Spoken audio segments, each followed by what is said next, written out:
आप सभी का स्वागत है मेरे चैनल पर। आज की इस वीडियो में प्रेमानंद महाराज ने जीवन को लेकर एक ज़रूरी बातें बताई हैं। तो बिना देरी के हम वीडियो को शुरू करते हैं। इसको ध्यानपूर्वक सुने। तो चलिए अपनी वीडियो को शुरू करते हैं। इस वीडियो को प्लीज़ लाइक कर देना, चैनल पर नए हो तो सब्सक्राइब कर देना। उपासक ज्यादा हताश निराश न हो कि हमने विषय चिंतन में सर्वनाश होता है सुन लिया है, अब हमारा सर्वनाश। बिल्कुल डरना नहीं, पर आप इसका स्वाद लेके चिंतन में बहते चले जाओ, ऐसा भी नहीं होना चाहिए। इसीलिए भगवान कह रहे हैं जो संत जन है होते हैं वो शास्त्रों का साक्षात्कार करते हैं। साक्षात्कार को तो अनुभव। तो भगवान के इस आदेश में और भगवान के नाम में दोनों के बीच में साधक चला है। भगवान का आदेश मानकर भगवान का नाम लेते हुए पर चिंतन विषयों का होता है। ऐसा नहीं कि आज भक्ति में चला है उसका चिंतन खत्म हो गया, अब वो तो सिद्ध हो गया, वो उपासक उसका तो होगा ही। पर अब हमको बढ़ावा नहीं देना उस चिंतन का। पूज्य श्री भाई जी महाराज बड़े सुंदर भाव से हमारा चिंतन ही ना बन पावे, क्योंकि अभी तो बन रहा है, साधक है, लेकिन हमें ऐसी ऊंचाई पर पहुंचना है कि कोई भी भोग चिंतन ना होने पावे। कह रहे कि आपको ये सावधान रहना है, जिनके संग से विषय वासना जगती है, बढ़ती है, पुष्ट होती है और बुद्धि का विवेक निर्णय नष्ट हो जाता है। मन और इंद्रियां अधर्म की तरफ बढ़ने लगते हैं। शास्त्र और गुरुदेव की आज्ञा उल्लंघन करने की तुम में सामर्थ्य आने लगती है। ध्यान रखना, अधर्म सामर्थ्य देता है शास्त्र और गुरुदेव की आज्ञा उल्लंघन करने का, और धर्म सामर्थ्य देता है शास्त्र और गुरुदेव की आज्ञा पर चलने का। बढ़ जाती अधर्म में रति, अधर्म में रति में अच्छा लगने लगता है। पापाचार, शास्त्र विरुद्ध आचरण उसको अच्छा लगने लगता है। यथेच्छाचार, जैसा मन में आया वैसा करना शुरू कर दिया तो अधा पतन होता, अब नाश हो गया उसका। जीवन में अब दुख, अशांति, रोग, क्लेश अपार, वो पार नहीं कर सकता, ऐसी समस्याएं उसके जीवन में आएंगी। बोले इसलिए ऐसे प्राणी का संग मत करो। बहुत ध्यान देना, जिससे हमारा विषय चिंतन बढ़ रहा है, ऐसे किसी स्त्री या पुरुष या किसी रिश्ते नाते या चाहे जिस वेश में हो, चाहे जिस वेश में हो, बिल्कुल संग नहीं करना चाहिए।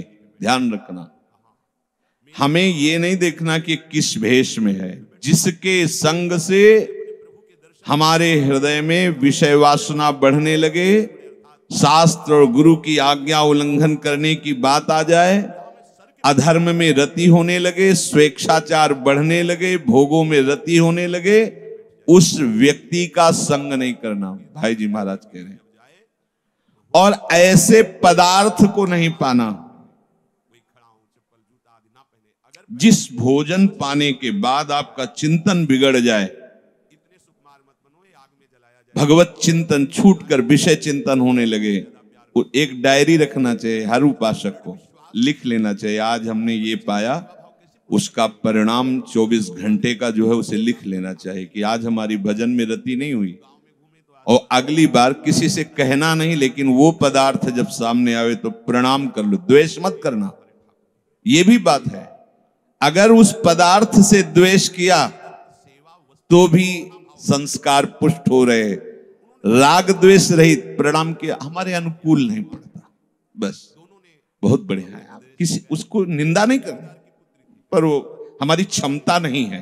हम अपनी बात कहें, हमारी क्षमता नहीं है, चाहे उसे शरीर भाव से बोलो या परमार्थ भाव से, वो अच्छा जो अनुकूल पदार्थ को लेके। दृश्य ध्यायतो विषयान पुंसात्, उसका चिंतन तभी होता है जब हम कोई दृश्य देखते हैं। इस पर बहुत सावधान रहें। बहुत खतरे पे है उपासना। ये जो मोबाइल है सबके पास है। छोटा है गले में टांगेगा, बड़ा है गले में। गाड़ी से उतर रहा तो मोबाइल है, रिक्शा चला रहा तो मोबाइल है। धन्य है कलयुग महाराज की चाल, सबके पास, घर घर कई, एक एक के पास कई, फुर्सत नहीं देगा वो, क्योंकि कलयुग में बहुत कम समय में भगवत प्राप्ति करने का प्रताप है।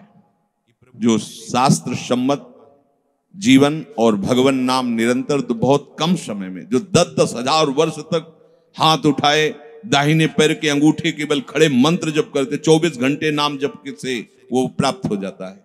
10,000 वर्ष, वो 24 घंटे कलयुग में। पर 24 घंटे क्या 24 सेकंड भी का फुर्सत तुम्हें नहीं देगा वो। कुन कुन जा रहे हैं साधु समागम करने, संत दर्शन करने, घंटी बज रही है। ऐसी घंटी बजती है प्रभु से विमुख करती रहती। ए आवश्यक हो तभी स्विच ऑन करो, नहीं मानते हैं आज की व्यवस्था में उसकी जरूरत है। वो गैस सिलेंडर लाना है तो आपका मोबाइल, कई बहुत सी ऐसी, आजकल तो पैसे का भी वो हो गया है, लेन देन उसी से। ठीक है, युग के अनुसार दिनचर्या में उसका अस्तित्व आ गया है, पर आप ये ध्यान रखिए हर समय उसका स्विच ऑफ रहे। आपको बात करनी है तो खोलिए, नहीं किसी का फोन आए अपने को जरूरत नहीं। बोले कोई समस्या हो गई, कोई ऐसा तो आप समस्याओं का समाधान करने वाले हरि का आश्रय लिए हैं, इसलिए आपको ज्यादा चिंता नहीं करनी। या तो फिर वो कोई मोड़ कहते हैं कौन सा हो, हाँ ऐसे उसमें कि भाई कभी ऐसा, अब हर समय कुंड कुंड कर रहा है, आपका चिंतन जा रहा है। पहली सबसे बड़ी हानि तो ये कि हम अंतर्मुख हो ही नहीं पाते। आप बाथरूम जाके बाहर निकलिए तो पहले लगे किसी को मैसेज तो नहीं आया, किसी और कंपनी का था।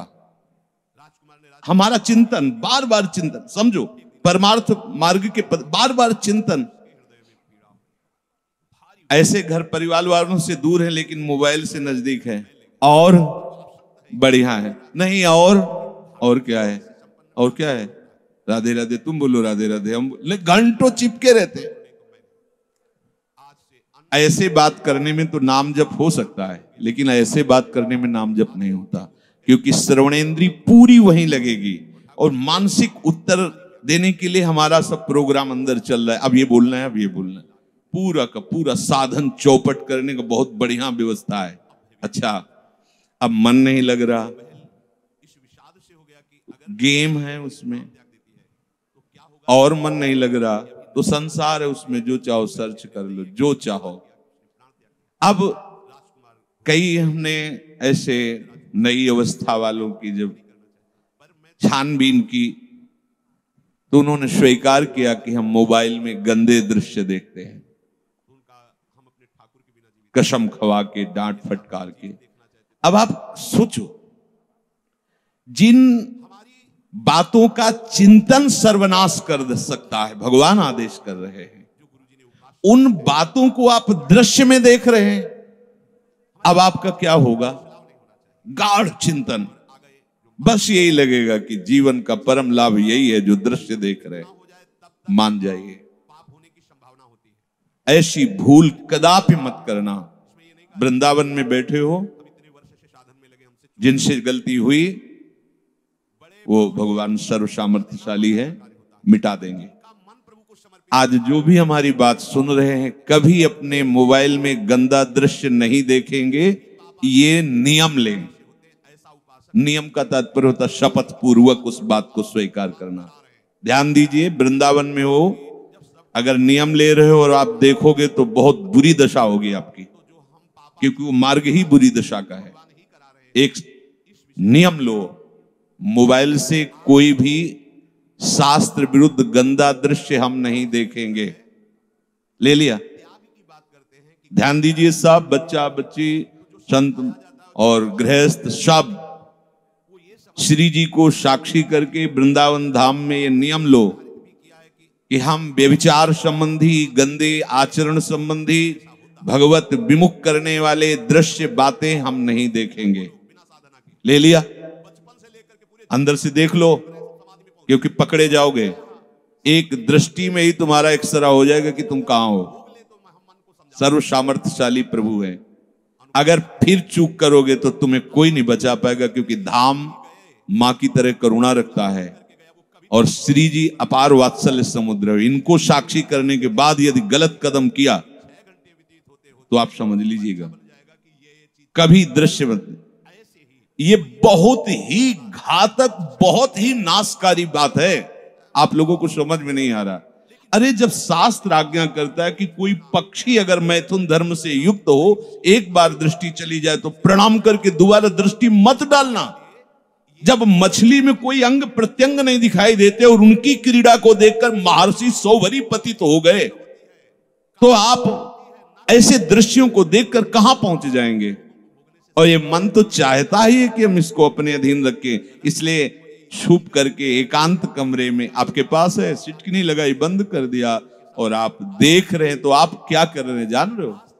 ऐसी बुरी स्थिति को प्राप्त हो रहे हैं जिसका कहीं कोई उपाय नहीं है, क्योंकि बुद्धिनाशात अब आपका सर्वनाश हो जाएगा। ये जो कुछ उपासक आपको दिखाई दिए बिना किसी कारण के भागते हुए, उसका कारण ये होता है उनका हृदय ही उनको बर्दाश्त नहीं करने देता है। समुदाय उनको लगता है भागो, भागना पड़ेगा, क्योंकि अंदर बैठा हुआ जो सर्वात्म प्रभु है, जब तुम गलत चलोगे तो वो गलत मार्ग दिखा देगा। समझ, जब कोई चोरी करने चलता है तो अंदर से वो रास्ता दिखा देता है, ये यहाँ से। मैं आशा करती हूँ कि आपको मेरी वीडियो अच्छी लगी होगी, तो इस वीडियो को प्लीज़ लाइक कर देना। चैनल पर नए हो तो चैनल को सब्सक्राइब कर देना। सब्सक्राइब के पास वाले बेल आइकन को प्लीज़ क्लिक कर देना, ताकि मेरी न्यू वीडियो की नोटिफिकेशन सबसे पहले आप तक पहुँच पाए। और कमेंट बॉक्स में ज़रूर बताना कि आपको वीडियो कैसी लगी। Thank you everyone, thanks for watching.